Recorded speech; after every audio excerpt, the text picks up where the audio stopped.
তাপসদা আপনি বলছেন আপনার প্রেডিসেসররা কিছু দিয়ে যাননি, আমরা তো চোখ ধাঁধানো বিজিবিএস দেখেছি, বিশ্ববঙ্গ বাণিজ্য সম্মেলন, আমরা দেখেছি হুজ হু দেশের তাবড় বিজনেসম্যানরা তারা এসেছেন, তারা এখানে, এবং মমতা বন্দ্যোপাধ্যায় তদানীন্তন মুখ্যমন্ত্রী তিনি বিদেশে গেছেন নিজে বিনিয়োগ আনতে, সেই চিত্রও তো দেখেছি।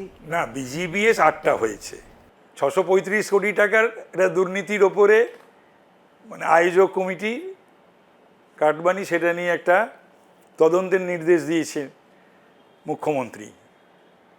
স্পেনে কেউ শিল্প আনতে যায় না, তিনি তার ইচ্ছা হয়েছিল নিজের আপনজন কিছু ঘনিষ্ঠ লোকজন যাদেরকে পছন্দ করেন তাদের নিয়ে তিনি ওখানে প্রাতঃভ্রমণ, অ্যাকর্ডিয়ন বাজানো, গান টান গাওয়া, এই সবগুলো করতে গিয়েছিলেন।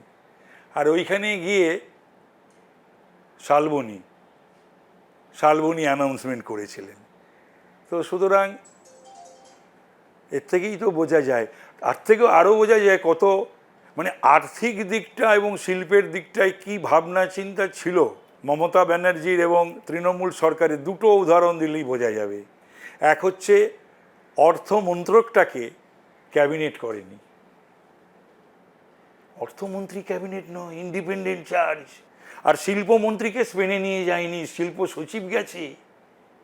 এর থেকেই বোঝা যায় যে পশ্চিমবাংলার শিল্প গড়ার ক্ষেত্রে তার ভাবনা চিন্তা, তার মনোভাব, তার অ্যাটিটিউড এবং অর্থের, পশ্চিমবাংলার অর্থনীতিটাকে বা আর্থিক স্বাচ্ছন্দ্যটাকে তৈরি করার ক্ষেত্রে অর্থকে কতটা গুরুত্ব দিয়েছিল।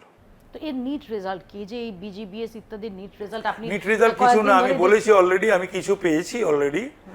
তারপরে we are working on it, আমাদের আধিকারিকরা, principal secretary is working on it with her team, যে সমস্ত কিছু বিজিবিএস 8টা হয়েছিল, বিজিবিএসে কারা কি কমিট করেছিল, কত টাকা লগ্নি হওয়ার কথা ছিল, কত হয়েছে, কি হয়েছে, আদৌ হয়েছে কি না, half done, quarter done, not done, এই সমস্ত কিছুই বেশ কিছু পেয়ে গেছি অলরেডি। আরও বাদবাকি ইন ডিটেল আসলে সেইগুলোরও কোনো হদিশ সেই অর্থে কিন্তু নেই,